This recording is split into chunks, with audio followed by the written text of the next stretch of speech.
Ya, pemirsa, untuk pertama kalinya Presiden terpilih Republik Indonesia Prabowo Subianto bicara di depan TV nasional dan itu di TV One. Nah, dalam dialog khusus dengan TV One, Prabowo Subianto angkat bicara soal program utamanya, program makan siang gratis yang kemudian dia tekankan menjadi makanan bergizi gratis. Dan ini tentunya program utama harus mendapatkan dukungan dari setiap elit ya, kalau tidak salah ya. Dan ini yang kemudian nanti ditekankan oleh Prabowo Subianto bahwa ini yang harus dilakukan semua elit di Indonesia harus mendukung program memang pemerintah. Sebenarnya kalau kita melihat dalam pemerintahan baru ini, khususnya untuk mencapai goal Indonesia Emas 2045 ini, semua pihak harus juga mendorong pemerintah atau membantu pemerintah untuk dapat mensukseskan nanti pemerintahan baru Prabowo Subianto, Gibran Raka Buming Raka. Dalam politik, janji politik itu adalah hal yang biasa. Yang menjadi fokus adalah bagaimana janji politik tersebut akan direalisasikan dalam masa pemerintahan. Itu yang saya tanyakan kepada Pak Prabowo. Ada banyak janji-janji politik yang baik, tapi kita bahas yang pertama dulu Pak, yang jadi fokus masyarakat Wong Cilik saat ini. Makan siang gratis. Pak, seperti apa sih ini diimplementasikan di negara kita ini? Iya, saya ingin sedikit koreksi ya. Setelah kita pelajari, ternyata istilah tepat itu adalah makan bergizi gratis untuk anak-anak. Itu lengkapnya ya. Karena kalau anak sekolah dasar umpamanya masuk pagi, dia kalau nunggu makan siang kan terlalu lama. Jadi harus makan pagi. Iya. Ya kan? Iya. Jadi makanya kita rubah. Mungkin hanya dulu untuk mudahnya kita makan siang. Tapi ternyata banyak anak-anak kita masuknya pagi dan jam 12 atau jam 1 udah pulang. Jadi kalau dia makan siang itu terlambat. Dan harus bergizi dan harus memang fokus kita untuk anak-anak semua. Ini bagi kami, setelah kami pelajari dan setelah saya merasakan dan saya menganalisa, saya lihat ini adalah sangat-sangat menentukan ya untuk masa depan bangsa Indonesia. Anak-anak kita adalah masa depan kita. Dan tidak dapat dipungkiri bahwa sebagian anak-anak kita mengalami kurang gizi. Malnourishment. Hitungannya ya perkiranya hampir seperempat, 25% anak-anak kita mengalami kurang gizi. Rata-rata ini sangat-sangat memprihatinkan. Dan yang mungkin tidak mengalami kurang gizi, tapi juga orang tuanya banyak yang berjuang keras untuk mendapat suatu tingkat hidup yang layak. Dan setelah saya pelajari, di banyak negara di dunia ini memang memberi makan untuk anak-anak mereka. Kalau tidak salah hitungannya PBB sudah ada 76 negara yang memberi program makan bergizi di sekolah-sekolah. 76 negara. Dan kalau tidak salah sekarang ada 5-6 negara yang sedang persiapan. Jadi kalau kita nanti Oktober melaksanakan, kita mungkin bisa menjadi negara ke-7 ya. Di luar yang 76 tadi. Ini sangat-sangat penting. Dengan memberi makan untuk anak-anak, mereka jelas akan lebih sehat. Jelas akan meningkat kemampuan belajar mereka. Dan mereka akan punya semangat belajar yang tinggi. Ini sangat penting. Dan ini sudah kita pelajari pengalaman negara lain dan kita sudah uji coba sebenarnya. Selama beberapa bulan ini saya sudah bikin pilot project di beberapa tempat. Dan hasilnya sangat meyakinkan. Tadinya anak-anak yang malas ke sekolah meningkat. Dan fokus perhatian kepada pelajaran meningkat, attitude, pandangan-pandangan terhadap lingkungan, semuanya membaik. Yang terutama adalah pertumbuhan badan mereka itu kembali normal.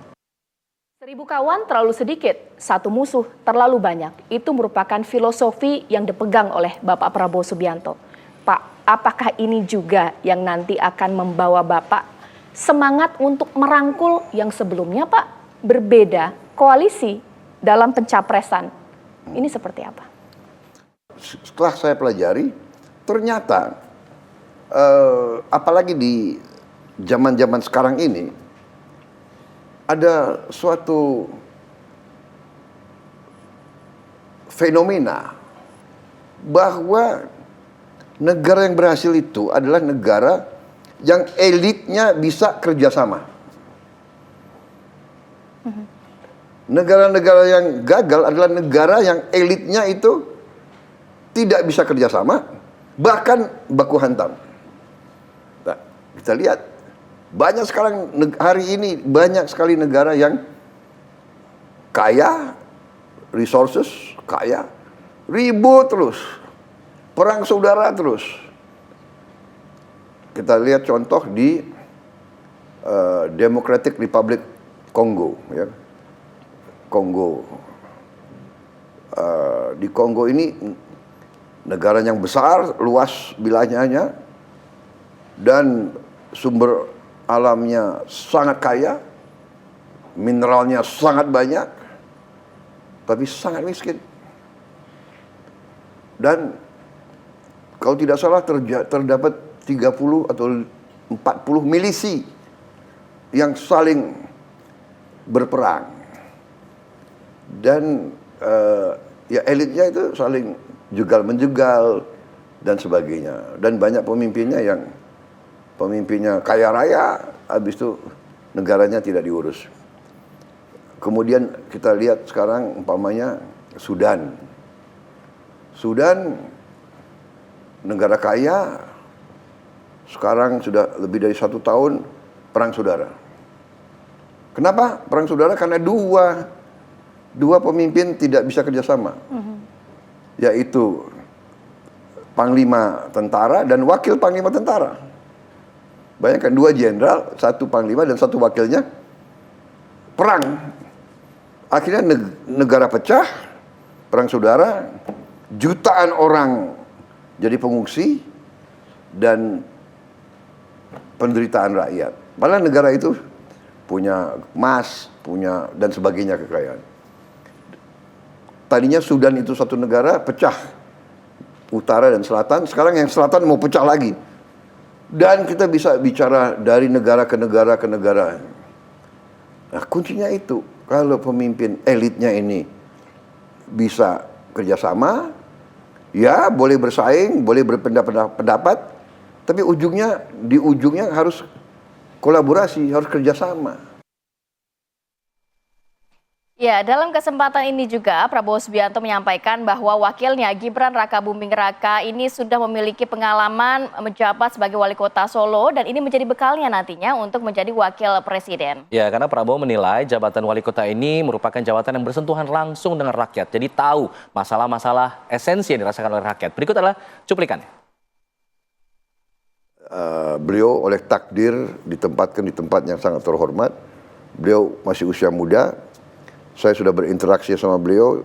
Kemarin kita sama-sama ke luar negeri dan sebagainya. Dan dalam debat sudah kelihatan beliau orang yang mampu, orang yang faham, dan beliau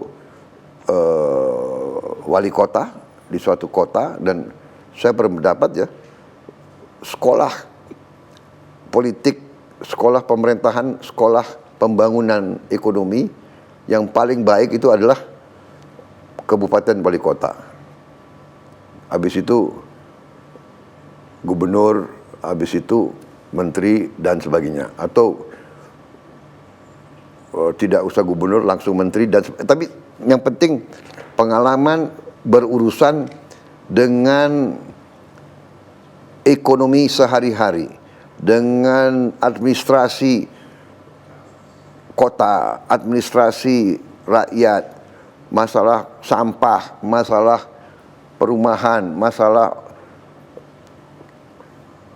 orang penjual-penjual kaki lima, masalah kebersihan, masalah kebanjiran, masalah ya ini semua itu harus dialami, dan saya kira beliau sudah mengalami itu, melaksanakan itu. Memang beliau masih muda, dan yakin saya orang muda itu juga punya cara pandang yang mungkin lebih sensitif kepada kepentingan anak muda. Jadi saya kira ini komplementari ya. Benar tidak Pak Jokowi setelah purna tugas bisa menjadi penasihat Bapak ketika Bapak menjadi presiden terpilih? Saya kira ini sangat menguntungkan bagi suatu bangsa. Beliau pengalaman 10 tahun memimpin, ya kan, dan kita lihat banyak contoh negara-negara besar, mantan presiden, mantan perdana menteri sering akan diminta untuk menjadi penasehat. Dan kalau kita lihat malah di Singapura mantan perdana menteri akhirnya masuk kabinet, entah sebagai senior minister atau kadang-kadang istilah mereka minister mentor dan sebagainya. Ini juga terjadi di banyak negara lain ya. Kita juga punya mekanisme, kita ada Dewan Pertimbangan Presiden dan sebagainya. Jadi ya saya kira pengalaman yang dimiliki oleh beliau sangat bagus kalau bisa kita terus dimanfaatkan oleh negara. Sama juga Presiden SBY, presiden-presiden. Kalau kita lihat sekarang Ibu Megawati kan masih di BRIN, masih di BPIP, ya kan. Jadi saya kira ini sesuatu tradisi yang baik, ya kan. Ya, itu tadi apa yang sudah disampaikan oleh Pak Prabowo Subianto mengenai kisi-kisi lah mengenai apa yang akan ia lanjutkan atau ia akan jalankan nanti di pemerintahannya kelak. Nah, saya punya pantun buat Pak Prabowo Subianto, boleh ya? Boleh. Beli tabung gas di Purwokerto. Cakep. Selamat menjalankan tugas Bapak Prabowo Subianto. Cakep.